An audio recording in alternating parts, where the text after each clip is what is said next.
Good afternoon guys. Magandang hapon sa inyo, no? Dito tayo ngayon sa dumala tayo kay tatay. At the same time, nagdilig tayo. Ilang araw din tayo rito hindi nagpunta. Simula nung last natin na ginupitan to, tsaka yung last na dilig natin siguro mga 4 days din halos. So ayan, kung nakikita nyo, ayan, pantay-pantay pa rin halos. Ayan, konti pa lang naman yung nakikita ko, ilang piraso pa lang yung damon ligaw na nakita ko.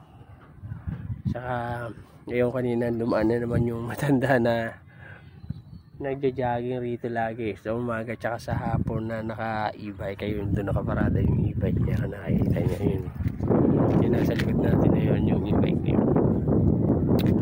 Pagka yun, lagi nakabati rito na, kasi nga naman paggaling sa malayo, ito lang yung malapad kasi rito sa halera na to ni tatay.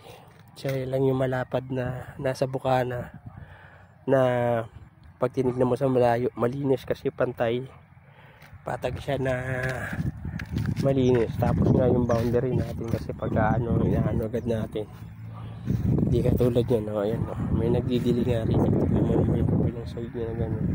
So sunod yan, magagapangan, kailan nyo pa yan. Tapos hindi naman yung ginagamit yung damon ligaw. Ayun, galang din yung kapitbahay natin na okay, tsaka ito na simula nung tinaniman ng undas hanggang ngayon hindi na nalagaan, hindi na rin diniligan. Didiligan lang kapag naulan. So ayan, nandito tayo, kaya natapos na natin, pinasaganaan na muna natin ang dili kasi ilang araw din tayong wala. So ayan, inano natin ang dilig mo siya. Pero kung ulan mamayang gabi, pero tingin ko malabo dito sa forma, dito sa lugar na to. Doon madilim, doon sa kabilang side na yun, kaya madilim. Siguro tapos may ginagawa pala dito na isa. Yun yung bago, yung kulay blue na bubong, bago yan na Musleo. Ginawa yan nung after na nung undas. So uno atras yan na parang gano'n, atras in-start na gawin.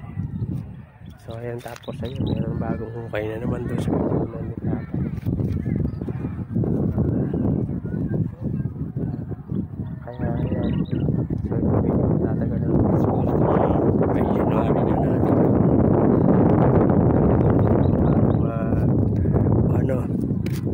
bago tawag rito, bagong taon, bago maghiwala yung taon, siguro yung magiging huling gupit natin rito.